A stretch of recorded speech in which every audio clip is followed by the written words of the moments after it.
Magandang araw, mga kabonsai, mga kadarling. Ito meron tayong iriripat. Gagawin nating bonsai on arak. Tinatawag nilang melendres. Ayan, namumulaklak na. Ang dami ng mga bulaklak, papabuka na. Ngayon gagawin natin itong bonsai on arak. Ngayon, isi-set up muna natin itong kanyang lalagyan ng bato. Ito, limestone. Medyo malaki. Yan. Lalagyan natin ng lupa para loam soil, saka garden soil. Yan, para tumayo. Ngayon kukunin naman natin ngayon itong ating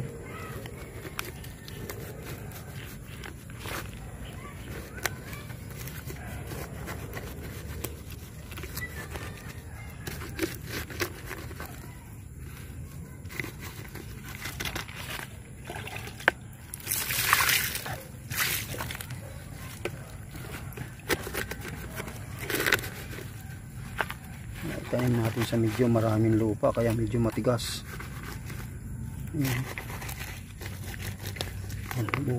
Bunot. Yan ang ating maliliit pa ang ugat, pero yan pakakapitin na natin yan dito. Hindi ganito ang style niyan.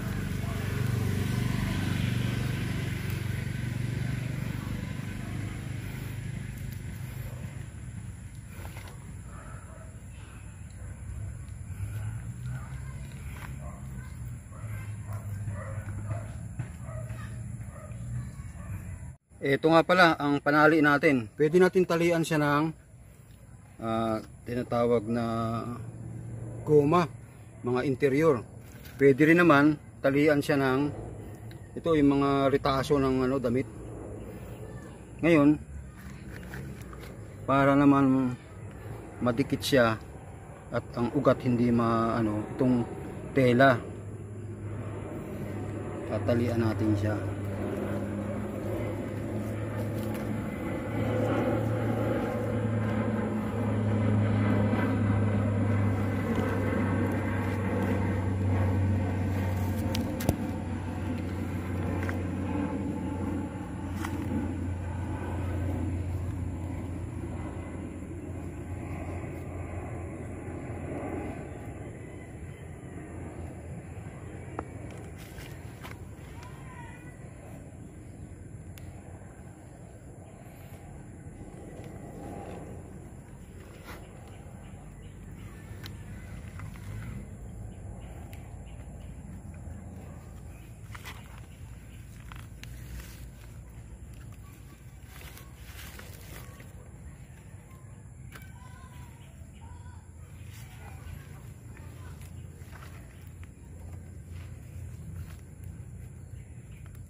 Pwede natin angatin muna siya para matalian itong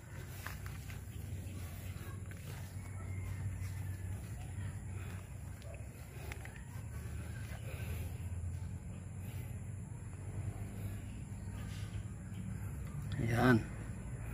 Ngayon saka natin siya lalagyan ng goma.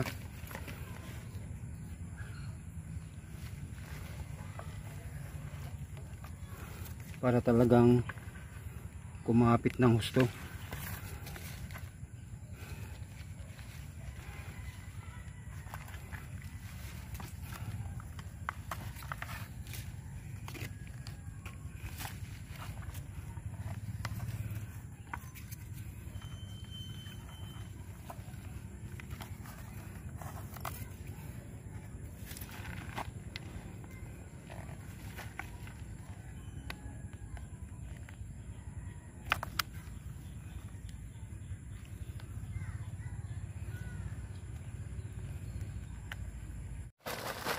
Ayan, tapos na nating talian. Lagyan naman natin ng lupa.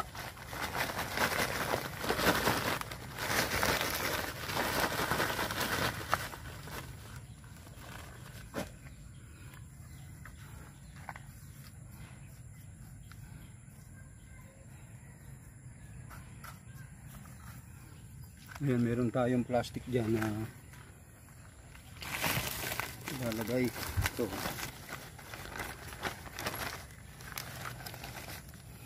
para mabalot. Ayan.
Yan, may mga bulati pa oh.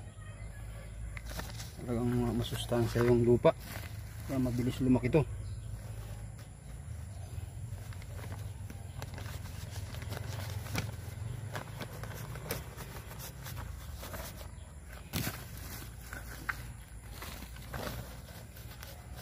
Yan, tabon na tabon yung bato.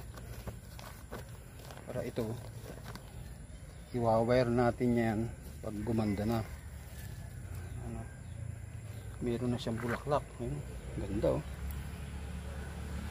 Ito nga pala ay ang natawag nilang melendres. Yan. Bonsai on a rock. Ngayon, antayin natin ang update nito. At